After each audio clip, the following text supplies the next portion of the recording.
Agora nós vamos ver os exemplos de difusão de calor unidimensional. Em algumas situações, a difusão combinada de calor e de massa, como é o caso dos exemplos 1 e 2. No exemplo 1, como nós já havíamos até mencionado anteriormente, nós vamos apresentar o tubo de Stefan adiabático. Esse exemplo, ele na verdade complementa o tubo de Stefan isotérmico mostrado no capítulo anterior. Depois nós vamos apresentar o problema de evaporação de uma gota, que também complementa um exemplo do capítulo anterior, né? E nos exemplos seguintes, 3, 4 e 5, são casos específicos envolvendo difusão de calor, transferência de calor, né? Inclusive, no exemplo 5, já é apresentada uma combinação de difusão com advecção, né? Que é um problema de difusão na direção do movimento, né? Então, são problemas que eu busquei apresentar para mostrar diversas categorias de problemas dentro dessa classe de difusão unidimensional, tá? Então, aqui nós temos o nosso primeiro exemplo. A geometria é bem parecida com a do exemplo mostrado no capítulo anterior do tubo de Stefan isotérmico, porém agora, ao invés de nós sabermos a temperatura, né, ou a temperatura ser um dado de entrada, agora o perfil de temperaturas aqui na coluna de gás, ele vai ser calculado também como parte da solução. Isso é porque as paredes do tubo de Stefan são isoladas termicamente, né? E o líquido ele é injetado pela parte inferior da coluna. Como uma hipótese que vai ser apresentada na sequência, o nível do líquido é mantido constante e devido a uma diferença de concentrações entre o vapor adjacente à interface e o vapor Y1, né, o vapor da espécie 1, lá no infinito, na condição de referência, na boca do tubo, digamos assim, vai existir uma transferência de massa, né? Vai existir um fluxo difusivo que vai ser responsável pelo transporte do soluto, desde o Z igual a zero, né? Acabei não colocando aqui, mas nós podemos imaginar que a origem está aqui, né? O Z igual a zero está aqui, na interface, como estava no exemplo do tubo isotérmico, em direção ao Z igual a H, certo? Então, como a evaporação é um processo endotérmico, ou seja, é necessário um aporte de energia para que o processo de mudança de fase aconteça, a temperatura nesse problema ela vai abaixar, certo? É o que nós chamamos de resfriamento evaporativo. Então a gente vai calcular esse abaixamento de temperatura devido ao processo de evaporação, né? Então, além do fluxo de massa, né, que é igual na interface em qualquer ponto da coluna, numa condição de regime permanente, nós também vamos calcular a temperatura da interface, certo? A gente quer calcular a taxa de evaporação do líquido para o gás em regime permanente e a temperatura da interface nessa mesma condição, certo? Se fosse um problema de condensação, haveria uma elevação de temperatura na interface, uma vez que a condensação é um processo exotérmico, né? Eu passo de uma entalpia maior, entalpia de vapor, para a entalpia de líquido e com isso libero energia, tá? Porém, nesse caso, nós estamos lidando exclusivamente com o processo de evaporação. O processo de condensação é só o espelho desse outro processo, tá? Então, aqui estão apresentadas as hipóteses. Nós assumimos um comportamento de gás ideal para a mistura gasosa, certo? Nós tratamos as propriedades como médias, então, onde aparecer difusividade, massa específica e por aí vai, essas propriedades serão médias, né? O problema é unidimensional, não bidimensional, unidimensional. A espécie 2 não é solúvel no líquido, ou seja, somente a espécie 1 evapora. o nível é mantido fixo, ou seja, há um aporte de líquido exatamente na mesma proporção em que o líquido está evaporando na interface para manter aquela interface fixa. Não há reação química de nenhuma natureza, nem homogênea nem heterogênea. O tubo tem área de seção transversal constante, portanto, os fluxos são constantes também, né? Além das vazões, os fluxos também são constantes. As paredes são adiabáticas, como a gente já havia comentado, então não há a suposição mais de que a temperatura é pré-fixada.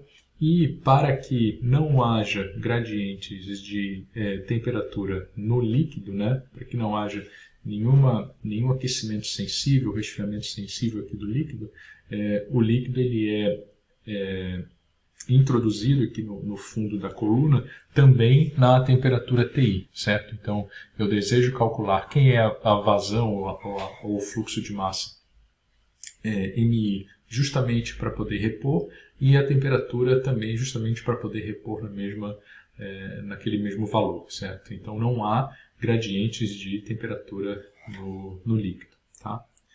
Então, a ideia é apresentar o equacionamento, né? Os princípios de conservação, nós temos energia, temos espécie, temos acoplamentos interfaciais e com isso resolver as equações que forem resultando desse equacionamento com as devidas simplificações, tá? Então, vamos lá, vamos para o balanço de energia no gás, certo?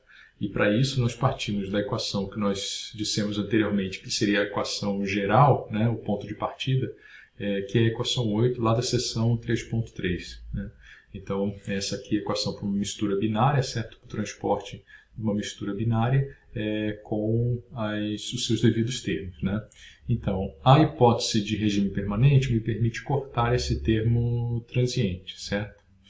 A hipótese 4, né, do slide anterior, que é a hipótese de que somente o componente 1 é transportado, ou seja, que o componente 2 é insolúvel, me permite zerar esse termo, ou seja, o M2 é igual a zero. Tá? O M2 em seu fluxo total não está indo a lugar nenhum. Ele pode ter, como a gente viu anteriormente, uma parcela advetiva e uma parcela difusiva, mas ele, em seu fluxo total, não está indo a lugar nenhum. Essas parcelas se cancelam. Tá?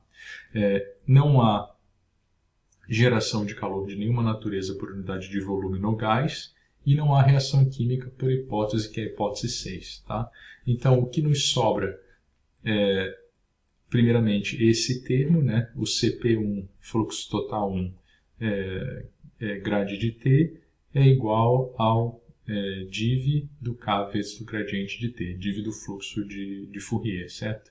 Então, admitindo o problema unidimensional e com propriedades constantes, né? Então esse K aqui sai para fora, né? É o K do gás, eu coloquei um subíndice aqui para não ter nenhuma confusão, é o K do gás, ele sai para cá e o laplaciano fica somente d2t dz2, e o termo do fluxo total aqui, ó, esse grade de t vira dt dz e o meu vetor m1 é só o escalar na direção z, certo? Então m1 cp1, tá?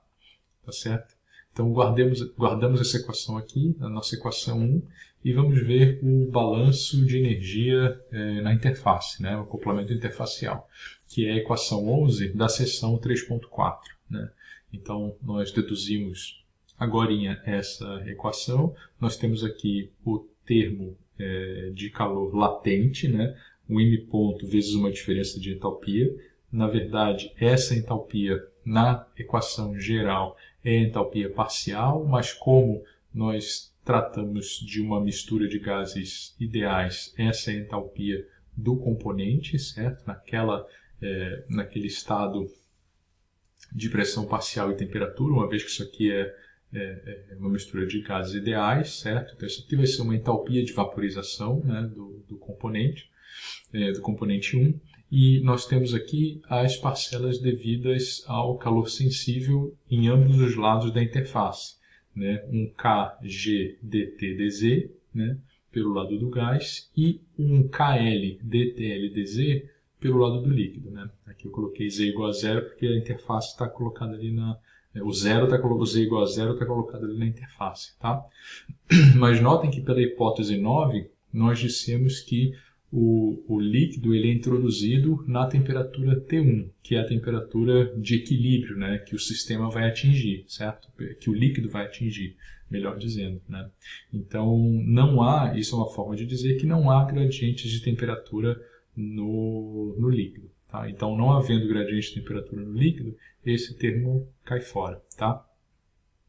E aí, como a área da seção transversal do nosso tubo é constante, né?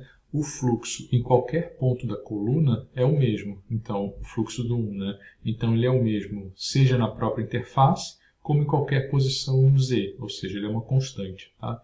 Então, a gente pode chamar esse MI aqui do próprio M1, que é o mesmo M1 que aparece aqui, que é uma constante, né? E a relação de acoplamento se reduz a essa expressão aqui, ó.